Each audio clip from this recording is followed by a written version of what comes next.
because we won. We can have a little bit of a joke about it now, but it's not acceptable, you know. But misunderstanding from me and Sai. Beide mooie tochten dat de wedstrijd jongens wie, dus wien ze te laat, moesten ze op de bank beginnen. En dat liet het effect te hebben op de ploeg, want de eerste goede kans is voor FC Eindhoven. De kopbal wie van Kabangu op de lotte. Krijgt voor het skoft, krijgt Eindhoven dan nog een goede kans. Uit een hoekskop komt de bal bij Mart Lieder, de topscorer van de Jupiler League. Die maakt je net zo volle vrijheid Jan. Hij kopt op slag van rest de 1-0 binnen voor FC Eindhoven. Het is zijn 24ste competitiegoal voor FC Eindhoven.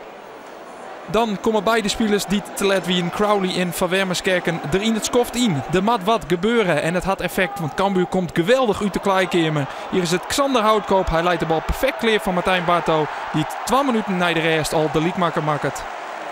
De clubtopscorer van Cambuur is belangrijk en hij brengt Cambuur op Liekense hichten.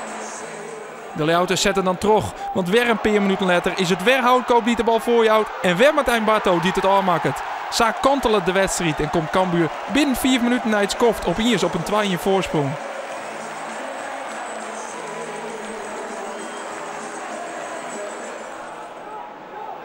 En dan liep het 10 minuten vertierd, dochs nog mis te gaan. Maar een beetje geluk komt de bal op een ei voor de voeten van Mart Lieder. En hij scoort. Hij zit de bal in de kwarte hoek. En Robert Schilder kan er net meer bij. Zo komt Eindhoven 10 minuten vertierd op 2-2. En liep het dochs weer mis te gaan van Cambuur.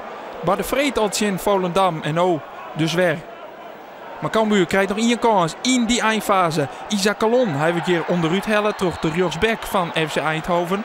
Kiet zorgt de Bas Nahuis jou de vrijtrap. En daar zit achter de bal Daniel Crowley. Hij kaapt te let, maar shit op fantastische wijze de winden 3-2 binnen. Hij bezwaagt het Cambuur de mij 3 punten en is op en hij belangrijk. Een fantastische goal van Daniel Crowley. Great feeling, you know, winning. But of course it's a bit more happier for me because I scored the winning goal, you know. So it's a great feeling to help the team get the win we needed. Nou, dat is natuurlijk geweldig dat je op die manier de wedstrijd nog beslist. Het is gewoon een geweldige goal. En uiteindelijk voor ons doen we hele goede zaken vandaag.